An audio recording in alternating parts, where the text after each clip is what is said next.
Hello, everyone, and welcome to the Hoops Crush podcast. I'm Eric Brandt, and I'm joined, as always, by Brady Parks over there. How you doing, Brady? I'm doing good. How about yourself?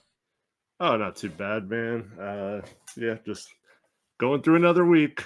How's your week been? Yeah, Anything basically. exciting happening?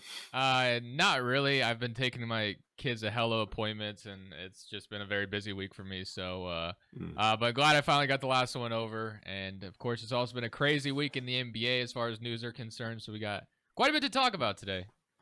Yeah, absolutely. Around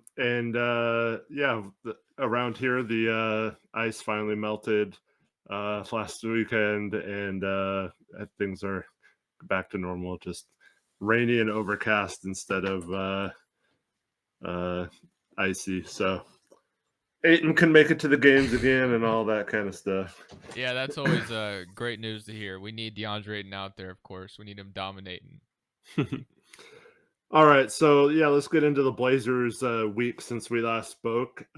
They played the Pacers on Friday night. Actually beat them 118 to 115. They sweep the season series. They did that against the Nets that we talked about last week, and now the Pacers. Um, just a pretty good win. Grant had 37 points. Siakam Siakam made his debut after getting traded to the Pacers, and then Halliburton came back from injury in that one as well. Obviously, they were not completely on the same page yet, but that'll be to come. But Pascal gets in foul trouble, and that helped a lot. And Grant goes off, and the Blazers get another win. Yeah, obviously, Halliburton just came back as well, and then Siakam's debut in Indiana. This is the one game that Halliburton has played, I believe. I don't think he's played another game with Siakam yet. I could be wrong, but I'm pretty sure he's been out the other couple of games. But other than that, obviously, we take care of business. Jeremy Grant drops 37 in this one. Brogdon, perfect revenge game against one of his former teams, was just absolutely torching them all night. And then, of course, Jabari Walker is the one that he's been really good lately, man. Crashing the boards, and ever since becoming a starter has honestly, really blossomed for us. And he was huge for this win. I feel like we caught the Pacers when they're still gelling, of course, with Siakam there. So it was good to get a win, though. I wasn't anticipating us winning this one just because of the excitement of Halliburton and Siakam both playing, but it felt good to catch them on the right note. Absolutely, and then the Blazers at that point had won 2 in a row, beating the Nets and the Pacers at home. Kind of nice to get back on like some winning games instead of whatever that road trip was. They went 1-6 on the road trip, and it was a lot of blowouts. So it was nice. And then felt like the things were feeling pretty good for the Blazers, and then 2 days later they go down to LA back on the road again, and they just get absolutely blown out by LA, and wasn't really close. What'd you think of the Lakers? The I no don't show in LA. I don't understand. The one thing that I don't understand is why D'Lo, and I'm not saying it's like every game, but like it feels like every time we play him, he just absolutely goes off on us. I remember like years ago when he was on the Warriors and Dame was still here, he had like such an amazing game against us. And fortunately, we won that one because Dame was having a great game too. And then of course last night, or not last night, when we played the Lakers, just absolutely just was hitting everything, basically. And I don't understand because D'Lo usually isn't like that, but when he plays us, he's like prime Steph or something. I have no clue. But yeah, just a pretty disappointing game for the most part. Never really in it. It felt like, and the Lakers had our number the whole night. Yeah, what's funny with D'Lo is like if you just watch that game, you'd be like, why are the Lakers trying to trade this guy? Like, wouldn't he be a good player to have on a winning team? And but no, it's like most games, yeah, he isn't really like that. Although he's been playing well last couple weeks, but Yeah, I had a good game against the Clippers the other night when LeBron was out. But yeah, I mean, just absolutely his torched us. He's been acting weird in the media too. Like I think he unfollowed the Lakers on Instagram or something. That petty stuff that Probably because people he do. knows he's being traded. Um, yeah, I Yeah. mean, the Lakers are kind of in a situation where they're probably, if they're going to make a move, they're probably going to have to trade someone like D'Lo or one of their rotation players, just because they don't really have a lot of like tradable contracts that aren't playing right now. So they're definitely going to have to make a move that way. Um, and I don't know, it'd be interesting to see what they give up or how many assets they're willing to give up. They can trade one future first right now. Um, if you attach that to D'Lo, do you really upgrade that much with the kind of players that are out there right now? That's yet to be seen. But yeah, it'll be interesting to watch them maneuver around the trade deadline like they did last year. So we lose that game, kind of just like, okay, let's forget about this. And then we go into OKC. I think this game was Tuesday night, and OKC is what we lost by 43 and 62 to them so far. So you think, oh great, here's another blowout loss. We're gonna get blown out again, and we're right back to not really caring too much about the Blazers anymore because it's kind of boring. But lo and behold, they play one of their better games of the season, and this game came down to the end. The Blazers actually took a 5-point lead with about 29 seconds left and end up losing this game mostly because there was a play. So the Thunder end up cutting it to 1, and the Blazers have the ball. There's like 25 seconds left. And in that situation, you have to you have to finish the game, at least make the other team earn it or whatever. And unfortunately, whether it's the refs that took this one away from the Blazers or the Blazers just kind of double dribbled it down their legs. Um, where do you fall on this? Did you how closely did you watch this play over and over again? And what did you think of the refs non-call in this situation? Yeah, so obviously the Blazers have filed like a grievance against the refs, Yeah. so we'll see what happens with that. I don't think there's been an update on that.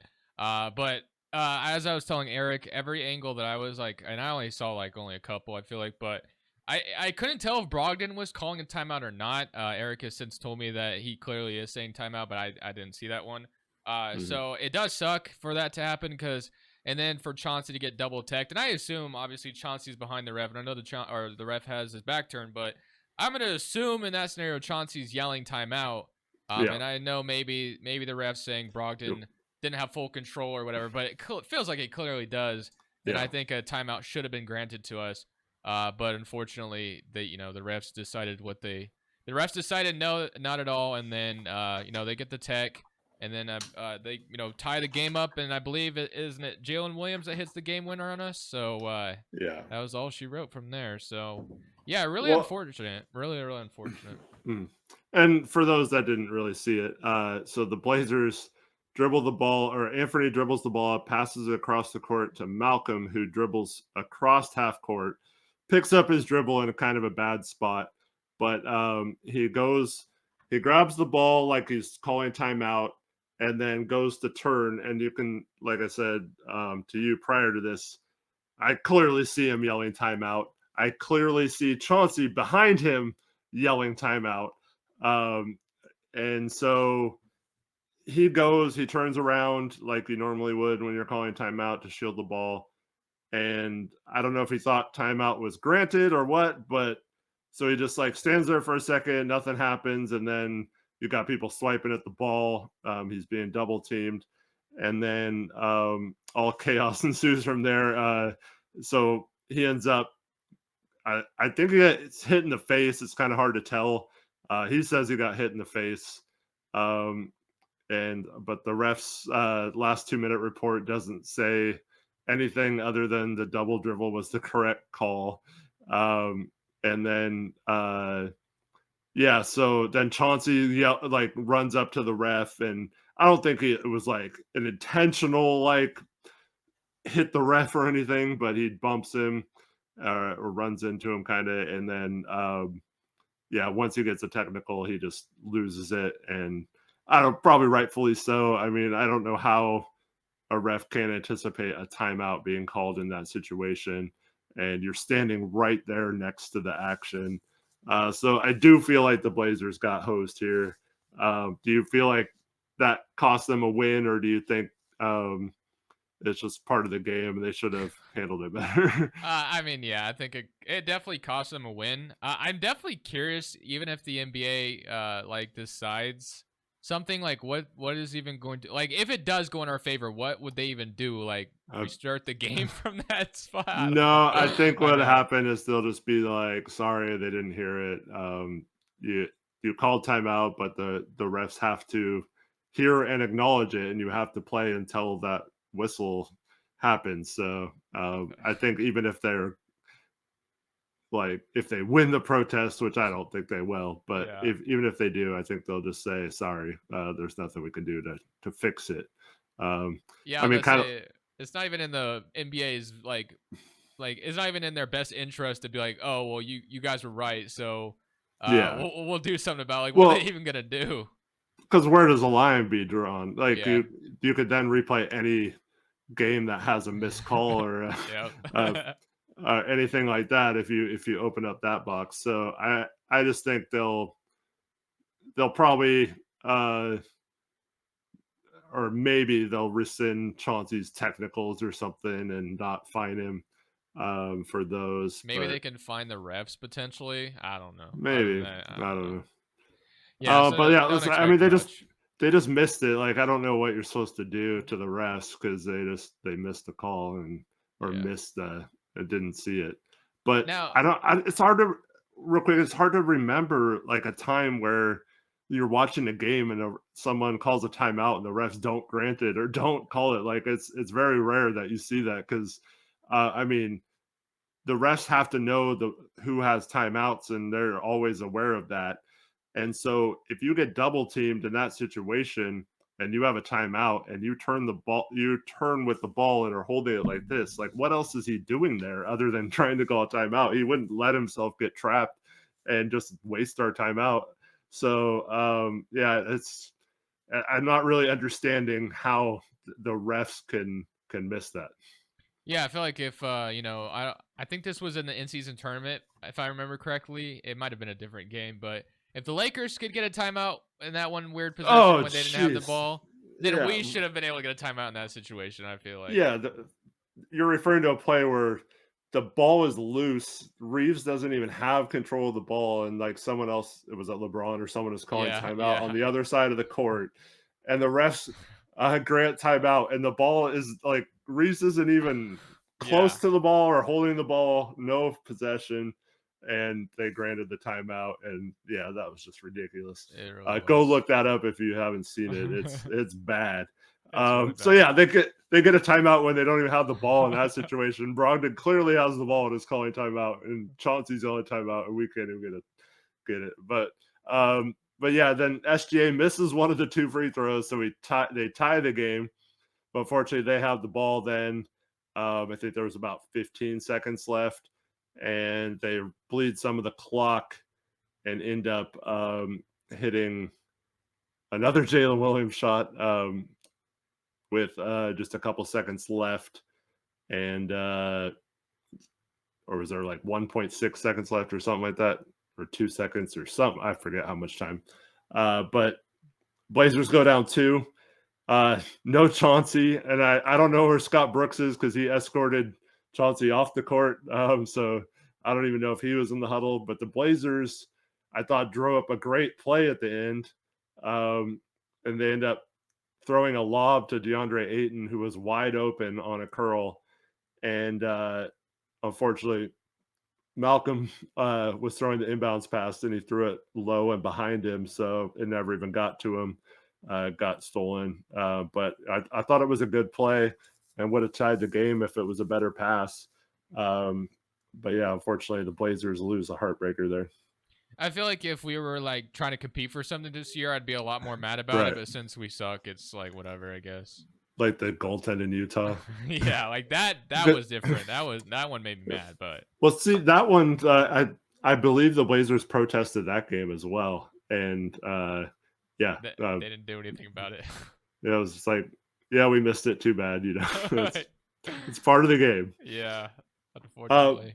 but then the Blazers have a back-to-back, so the very next night they have to get right back on the court in Houston, and this is kind of a weird game. Were you able to catch this one? Oh yeah, very fun Yeah, game to watch. Very yeah. fun throughout. There was a lot of lead changes and ties, and at several points you felt like the Blazers were gonna take control of the game, and then at several points it seemed like Houston had complete control of the game, including being up 6 or 4. They were up 4 with what,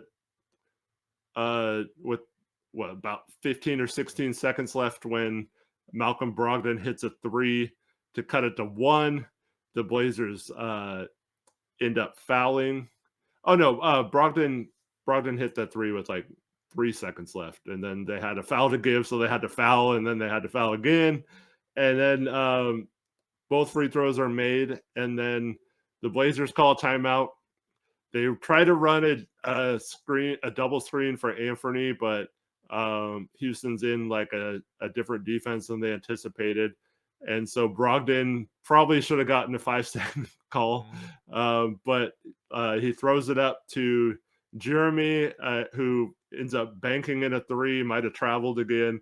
Banks in a 3 at the buzzer, ties the game.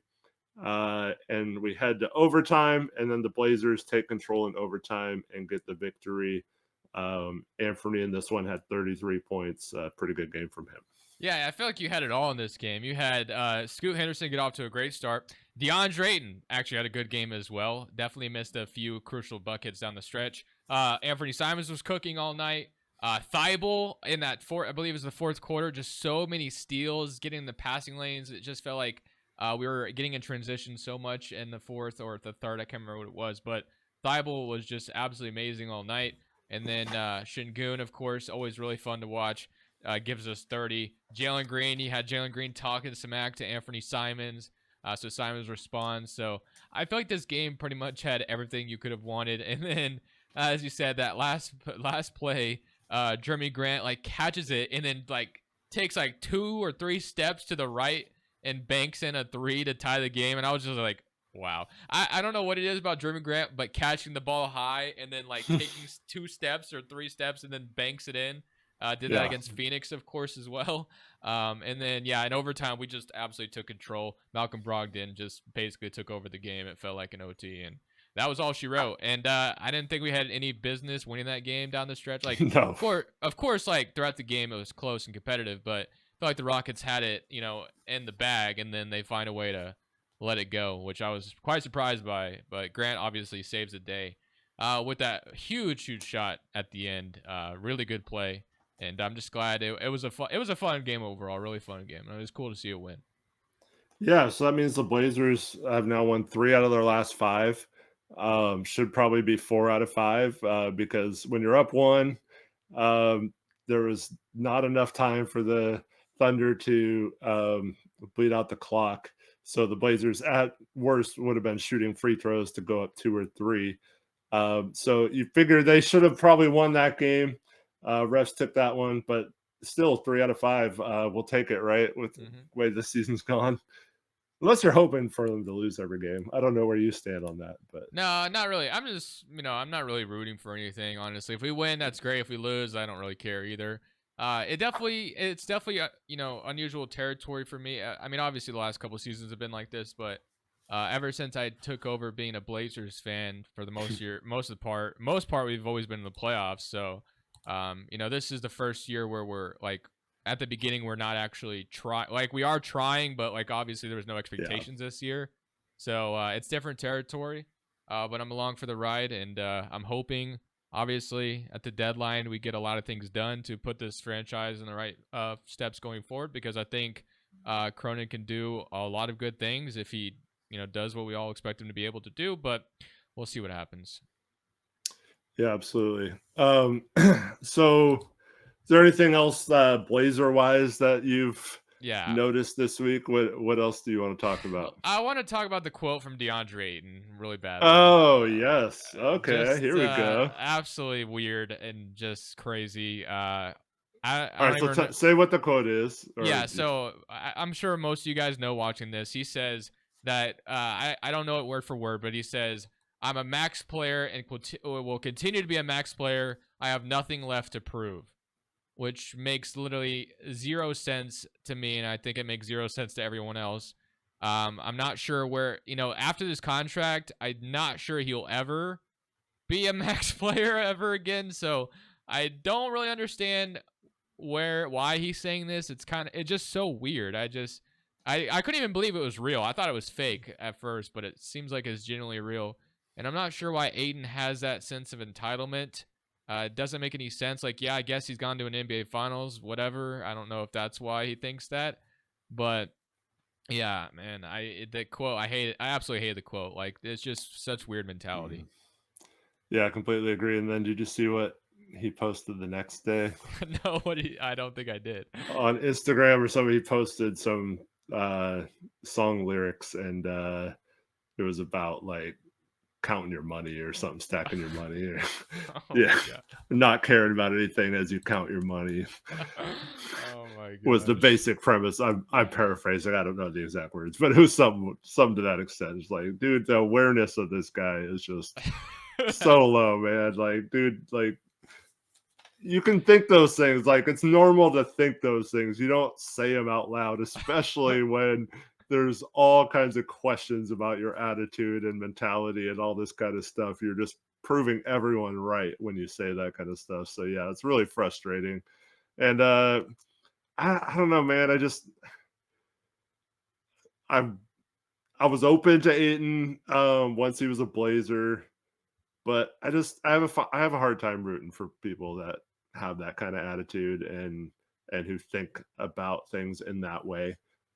Like you can say you earned a max contract, but you shouldn't be saying you've you have nothing to prove and stuff like that. That's Like, crazy. what about all the stuff this summer you said you had to prove, right? Like it was Monty and Chris Paul and Booker that were the problem, not me, and they didn't use me right, and it wasn't my attitude. I just didn't like being there and all that kind of stuff. Like, doesn't that mean you had a ton to prove? Like, I don't get how he could say that he has nothing to prove. Yeah, it's just kind of weird. Yeah, it just made literally zero sense to me. I mean, what, he's still like 26, 27, and he's still got a lot of years ahead of him, you would assume. I mean, I assume he's still, obviously, I don't know what his future is, obviously, and I know, and even people that loved or that has still liked DeAndre and root for him had a hard time, looking at that Mm-hmm. quote and agreeing with it, because it's just a Is quote that no one's going to agree with. It's just a stupid thing to say. It really is. And you had Tori saying that we should salary dump him, and I agree if possible. If the Hornets want him, yeah. go ahead, that's fine. But I don't see that happening. And yeah, it's just it sucked to see. And we know Devin Booker. When we played the Suns, Ayton had a great game. He says, "I challenge him to play like that every night." There's obviously clearly a reason why Booker said that. So it's not a secret anymore. I think even Ayton has just proved that he truly just doesn't care. I guess it just feels Yeah. like he's just happy that he got his money. He'll play basketball because he's getting paid for it, and outside of that, he doesn't care what happens next. Which sucks. It really does, because the man could be really talented, but sounds like he'll never have the motivation to be, better than what he is now. Yeah, and he's still good enough to put up good numbers and play well in certain games, but yeah, you're never going to be consistently good, and you're never going to be dominating if you have that attitude. So just kind of disappointed to hear that, especially this far into the season. You would have thought at this point, say something about, yeah, I'm on a max contract, but I want to have some team success here in Portland, or I definitely feel like I can play better. I think I've earned a max contract, but I want to be better than I am. Not, yeah, everything's cool. I'm a max contract now. I got my money, Basically, that's like Yeah, basically the mentality. jeez, Which, that's I crazy, man. it's just crazy he's admitting it. I know, right? That's the Well, thing at least here. he's honest, I guess, I guess, right? yeah, I guess Got to so. give him credit for that. Yeah, I mean, I respect honesty. Just was not expecting that, but Right. All right, let's move on to the big coach firing. Um, so Wes Unseld is out in Washington. No, just kidding. He is yeah, he he is is out. out. Yeah, Yeah, he is out. They let him go, or he's moving into the front office or some BS. yeah. But they did go. But yeah, that's obviously not what I wanted to talk to you about, Uh Brady. huh. So Adrian Griffin, the coach of the Milwaukee Bucks, only coached there for 43 games. This is his first season, and the Milwaukee Bucks decided to move on from him. And it seems like there was some weird thing they were doing with some consulting of Doc Rivers, and so Doc might have behind the scenes been angling to, or kind of putting a little whisper in their ear to, like, I should be the coach and I'll take over and write this thing. And I mean, they weren't even bad; they were 30-13. But he gets fired, and almost immediately all the players start celebrating and are posting all these things, and all these bad things come out. Now that Dame is with Giannis, Chris Haynes seems to get an awful lot of inside information from Giannis now too, in addition to Dame. Um, and he had some things that, a bunch of incidences that happened, and apparently the players just could not stand Adrian Griffin, and were very happy and feel free now that he is gone. So what did you just think of the whole thing? Should he have been fired? Is it the right move? And what do you think about them hiring Doc, who hasn't had the greatest runs here in the playoffs lately? Just complete, I don't know, just weird situation mid-season for a team that had one of the best records in the NBA. Yeah, I was quite surprised. I was actually driving home and get the notification on my phone. The Bucks have fired Adrian Griffin. It was kind of out of nowhere. I don't think anyone really expected that to happen. But yeah, I mean, if you got to the point where he lost the locker room the night before, you had Giannis drawing plays on the sideline. That was a clip that everyone was posting, and there was another incident, I believe, when Giannis gets mad at Adrian Griffin. Adrian Griffin tries to take him out of the game. Giannis refuses, and yeah, it just seemed like things weren't going There's also a well. thing with Terry Stotts Yeah, I was earlier. about to say Terry Stotts leaves, and apparently Adrian Griffin yelled at Terry Stotts in front of everybody because Terry Stotts wanted to talk to the players for a second. It all sounded really bad, and it's kind of weird. 4 years into, or 43 games into a 4-year deal, and you're already fired. But I think with the Bucks, you don't really have any time to waste. I understand Dame and Giannis, or Giannis is still decently fine, but obviously Damian Lillard is 33, 34. Like he's got, who knows how long I assume he'll be able to play for really good for 3 more years, but you never truly know. So I understand them not wanting to waste this season if Adrian Griffin has already lost the locker room. And I know some people had problems with how he ran his offense as well, barely using Dame and Giannis and pick and roll or whatever. And Doc Rivers, I know on a podcast, said a bunch of quotes on how he would, use them and how he would coach the Bucks. So I don't know if the Bucks listened to that and was like, "Oh, we need." And Doc Rivers, they give him a 3.5-year deal. I don't know if he was the best coach available. You could argue that he was, just because obviously we're in mid-season. I don't know who else they could have gotten. I know some people brought up the idea of like Mike D'Antoni. But yeah, I mean, it was surprising, but if it needed to be done, it needed to be done. Obviously, Giannis afterwards had nothing but good things to say about Adrian Griffin. He's not going to be the guy that says, "Oh yeah, we need to get rid of him. He was terrible. I hated him." Like, he's obviously not going to say that. But yeah, clearly something needed to change. Not record-wise, but within the locker room, sounds like things were going south. And I think it's Yeah. better to get out of the way than wait till later in the season, right? So like, we're not at Mhm. the deadline yet. Give Doc Rivers some time to grow accustomed to this team. So yeah, I think it was the right move if it truly was a lost locker room. I found myself being kind of frustrated with the fact that the Bucks are a small market team. Um, a few years ago they could have played it the same way Portland played it with Dame, and that's just like kind of try to incrementally get better, never really go all in. But they go all in, get Drew Holiday, they trade a bunch of picks and stuff to get him. And they wanted to win with Giannis, and they put their money where their mouth was and got him some good players and were willing to pay to do what it takes to win, and that results in a championship.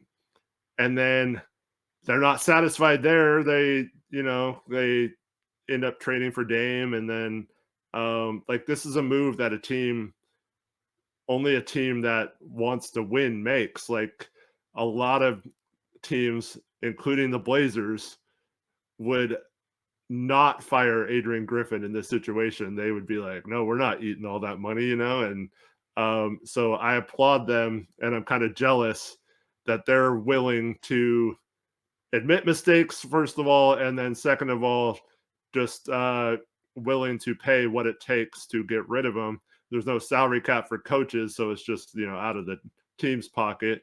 And so yeah, I kind of commend them. Like it was kind of their mistake to begin with for hiring him. But it's kind of weird too, because he was up for a lot of jobs for many years, and he was always that guy.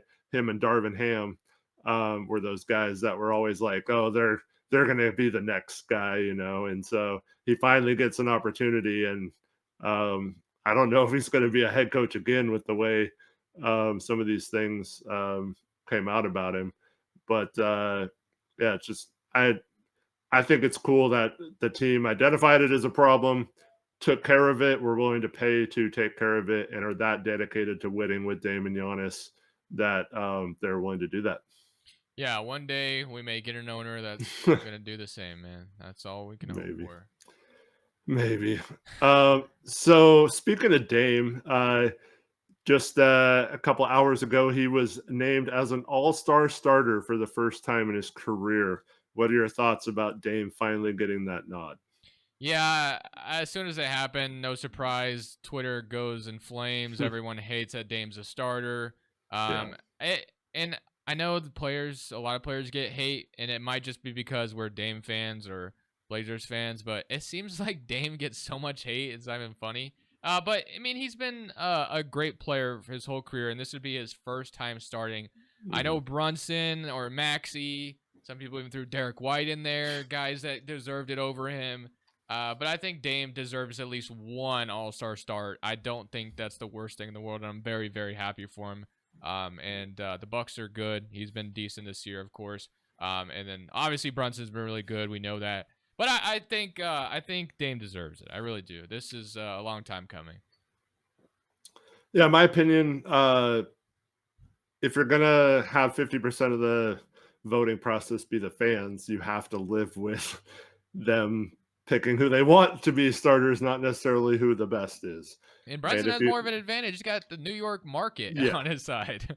Yeah, but if you want to have it be the 5 best players this season, then change the process. But I know they've kind of tweaked it a little bit, but it's still weighed heavily towards the fan votes, especially if there's like even players or whatever. But yeah, so I'm really happy for Dame that he finally got that. That's one of the things that was missing from his resume. And in the West, it's just so tough. People are crying about Steph Curry for the first time in a long time not getting a starting spot. And yeah, so I like that though. I think Shea deserves it. Yeah, SGA and Luka definitely. I don't think there's any question you can make an argument for them over Curry.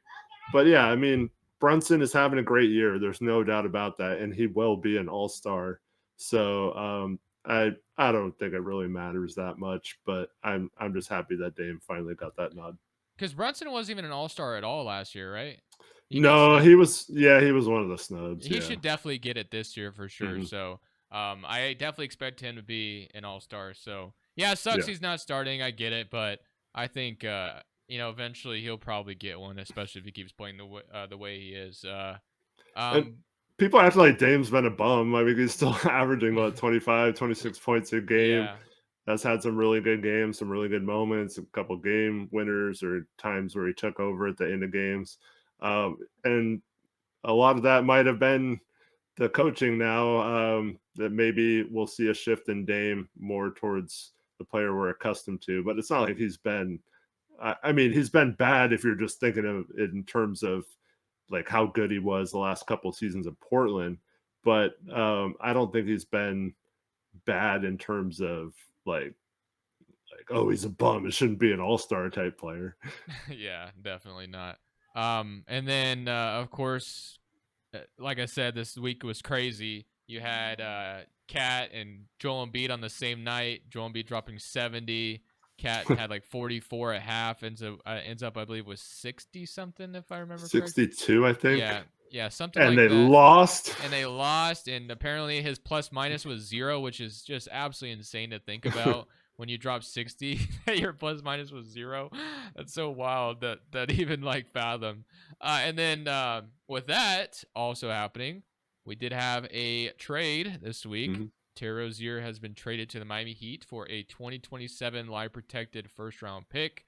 It becomes unprotected in 2028 if it does not convey. Kyle Lowry is headed to Charlotte. Obviously, will never play a game there.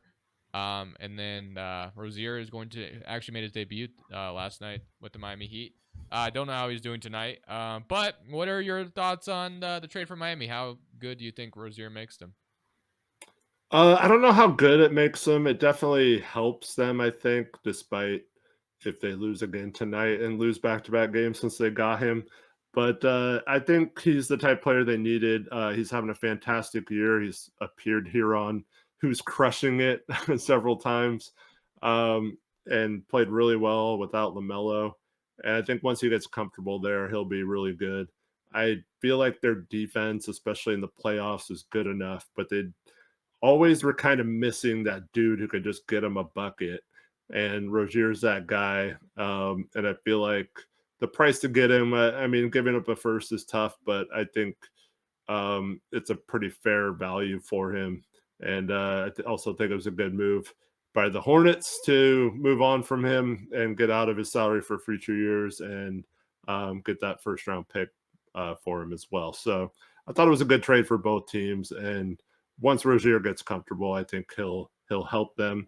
And they also didn't have to give up a ton of stuff to go after a Donovan Mitchell or someone, DeJounte Murray.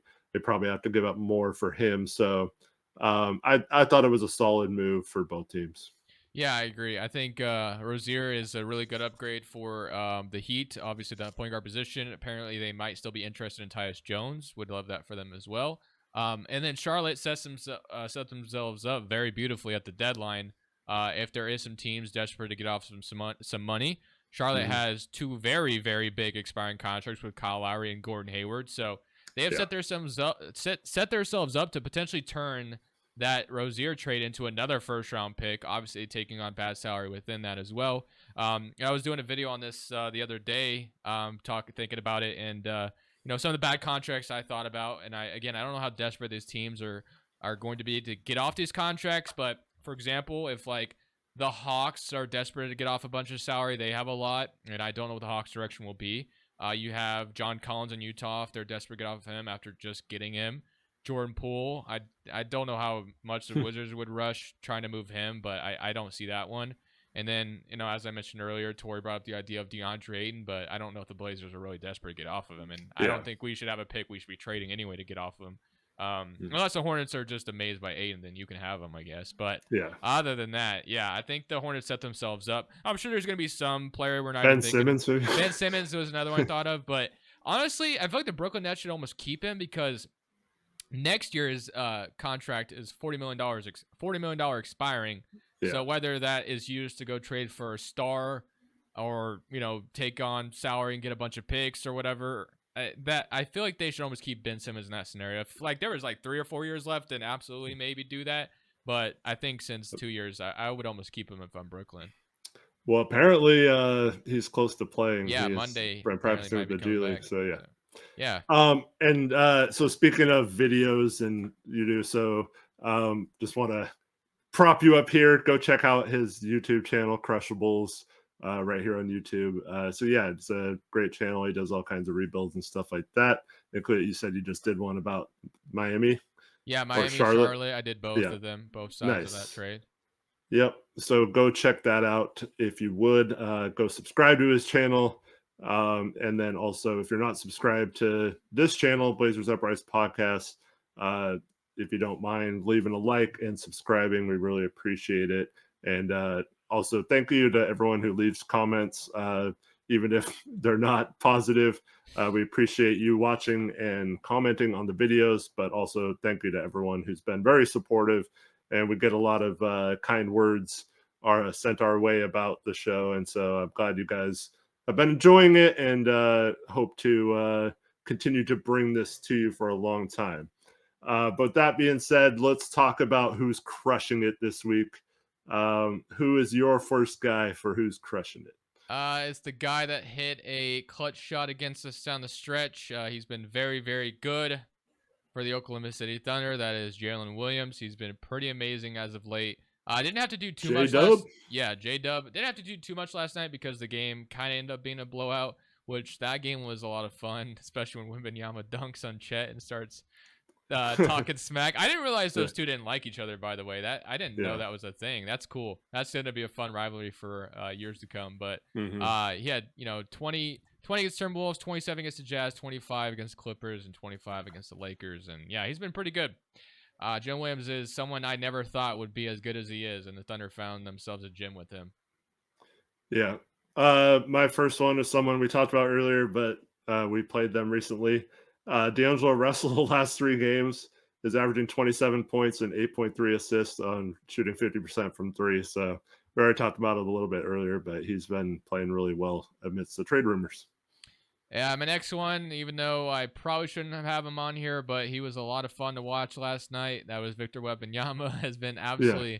absolutely crushing it lately. 24 Mm-hmm. points, 12 rebounds, had 4 blocks yesterday against Oklahoma City, 6 blocks against the Wizards the other night. And again, watching him get in Chet's face was just so much fun. And then Chet comes down the court and does a screen, but as you could tell, Chet was trying to hit Wembanyama. He gets called for an offensive foul, and Yeah. I'm hoping one day we can see those two in a 7-game series because that Mm-hmm. would be fun watching those two go at it. Yeah, it's going to be awesome watching that for years. And so there's been some talk that Victor Wembanyama has been on a minutes restriction. There's been some talk that they might ease up on that for the rest of the season. That'd be cool to see him kind of unleash, because he's been putting up monster numbers even Oh yeah. without playing a whole lot of minutes. So my next guy is DeJounte Murray. Talked about him a little bit, but another guy who is playing well amidst trade rumors, maybe improving his value a little bit. Last 4 games, averaging 26 points and 7.3 assists on good shooting and stuff like that. And he had a game winner, I think, last week as well. I Mm-hmm. forget who it was against, but clutch bucket. Really, and I think it was with Trae Young out, so Yeah, or something like that. I can't something remember. like that. Yeah. My last one is another rookie who went right after Wembanyama. He was one of my first who's crushing it, but Brandon Miller has been very, very solid as of late. He was my next one. Yeah, so Brandon Miller has been very, very good. Ended last night with 23 against the Pistons, 27 against the T-Wolves, 23 against the Sixers, and 24 against the Spurs. Has been very, very good for Charlotte, and they got a lot of criticism for obviously taking him over Scoop. But I think he's been pretty solid. He's definitely been good enough that I think, obviously years down the line, we might have a clear answer. Scoot has had his struggles, but whenever we get bench Scoot, he seems to be pretty decent.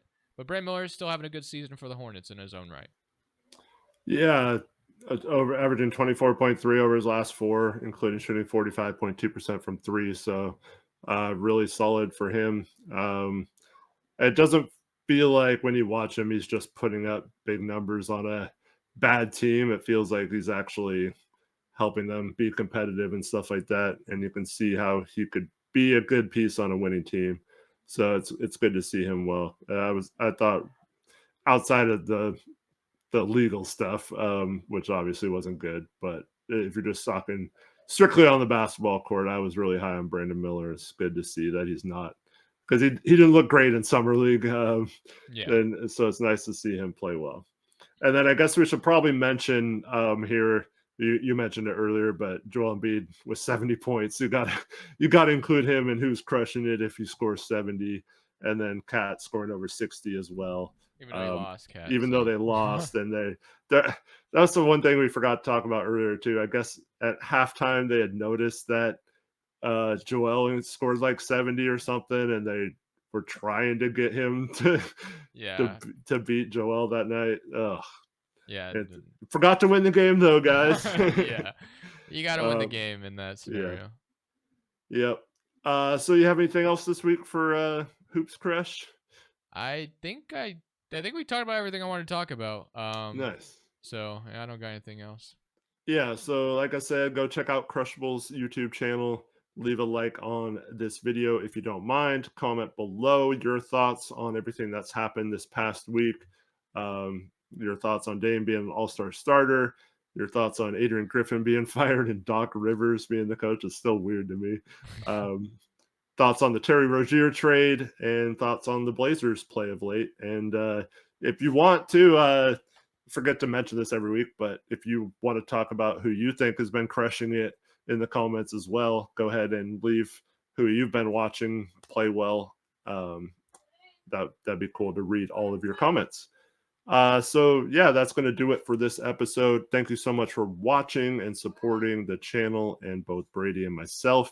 Go follow us on Twitter if you're not already. He's at Crushables59. I'm at HoopsJock. And yeah, until next time, we'll see you next week.